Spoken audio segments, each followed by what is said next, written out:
All right, so we are back in the studio with Lisa Watters-Lane. She comes each week with your garden questions. What are people talking about? What's going on in the yard? There have been some good questions, so you could tell folks are really thinking it through out there, some in depth. I think part of that is, well, welcome to the studio, Lisa. Oh, well, thank you. Got into a brain of going, why is that? Why do people ask such a... Thinking about it, thinking it through. Well, I think they're doing a lot of research. And it's almost like you have to untrain people going, no, not that. This is what it is. Oh no, well, the internet says. I'm going, Google's an idiot. This is what it really, truly is what it is. I'm going, no, I'm sure. I already researched. I'm going, okay, it's what that is. You want to know how to solve it? Here you go. This is what this is. This would be a better plant. So I had a customer with, just before the show, had boxwoods they brought from California. Yeah. They all died. Going, well, are there different kinds of boxwood? I said, yeah. Well, there's like 50. I don't know. I don't know how many, innumerable. And you got the wrong ones, but these were cheap. Exactly. They're not so cheap when you have to replace them every single year. Just pay a little more, get a better mountain hardy variety, and enjoy them for decades to come. Why frustrate yourself? But she did her homework. Had to go, no, you don't want that one. This is the one. Look, it's out here. It's got frost on it. It's happy. Dude, this is the one. The other one, anyway, it's just interesting how things changed over the... They do.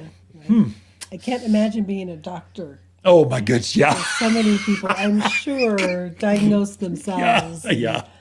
You think we have it bad. Or a veterinarian. I don't know. Is that another one? Of what else? What else is like that? Not anything anymore. I don't know. I guess so. Anyway. We're all experts. It is pretty cool to watch. I know it's time to buy or invest in something or do something when I've spent like the last, 80 hours of my life researching, looking at it over the last month. I'm going, okay, that's it.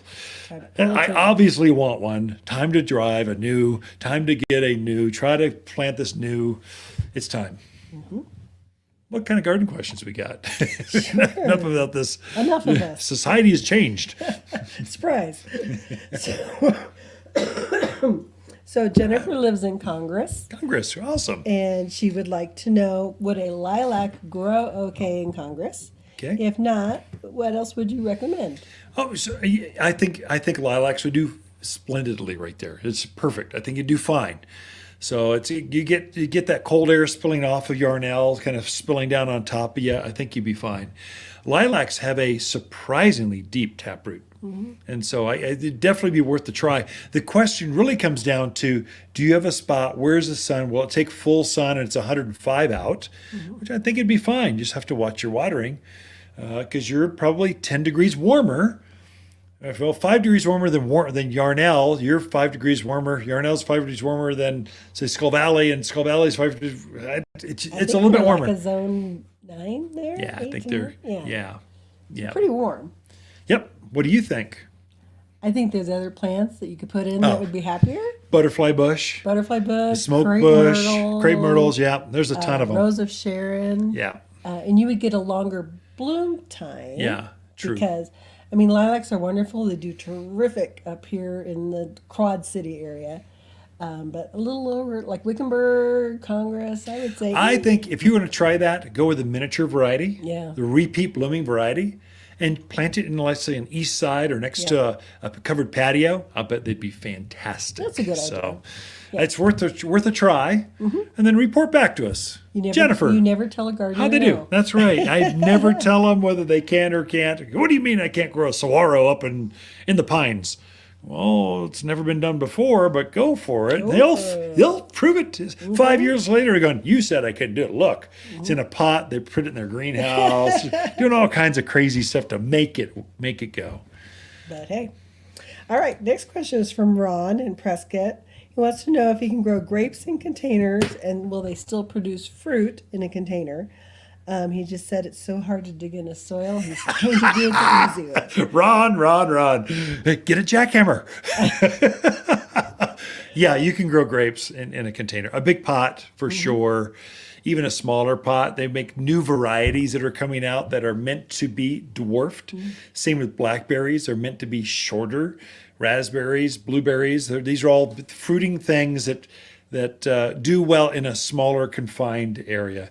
I think you in a bigger pot, let's say 2 feet across by 2 feet down, it's probably unlimited. You can grow whatever you want. A Thompson, a Himrod, a Concord, they'd all be really great in a container, and they will produce.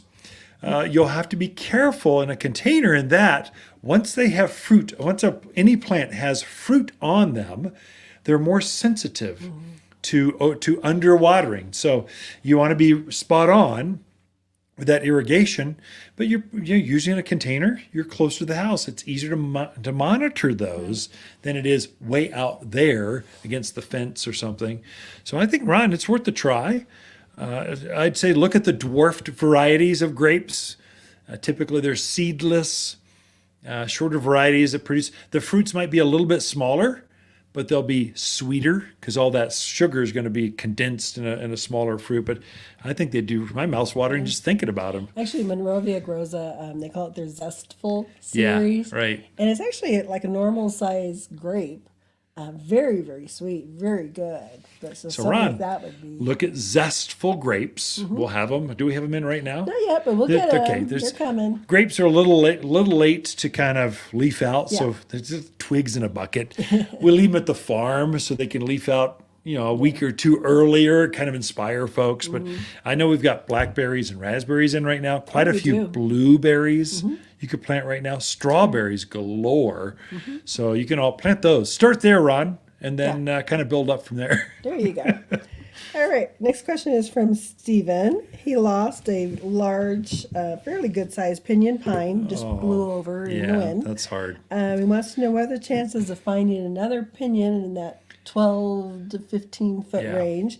And then his other question is, will it actually transplant well, or should he go for something else?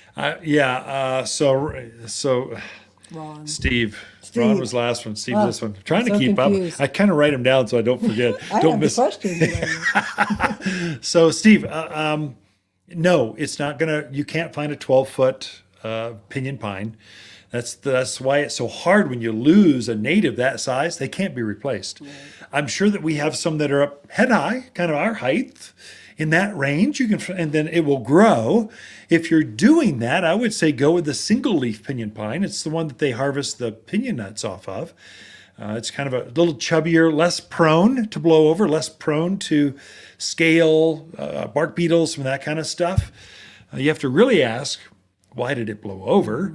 So it sounds like it's shallow rooted. We need to dig a little bit deeper root, make sure that it drains so we can have a more substantial tree. So it's here for the next 100 years, like your last one was. Are there better choices? I've got some alligator bark junipers that are stunning right now. And they're the females, so they aren't going to produce the pollen like some of them are notorious for. These are the females. They form the berries, not the pollen. And they're spectacular. Arizona cypress, very fast grower. Deodar cedar, the fastest grower, almost too fast sometimes. There's some really good choices. One of my favorites, there's two, basically one's a pine tree, Austrian pine. It's a long needled pine, gets a good 4 or 5 inch needle, but it holds its foliage right down to the ground. It's very, very good looking. The other one is Colorado spruce. I mean, spruce mountains right here, they're covering mountaintops here. You know they adapt well if you want more of a Christmas tree looking kind of plant. With that, Stephen, we are out of time. Thank you, Lisa, for coming in the studio. We'll be right back after this important message.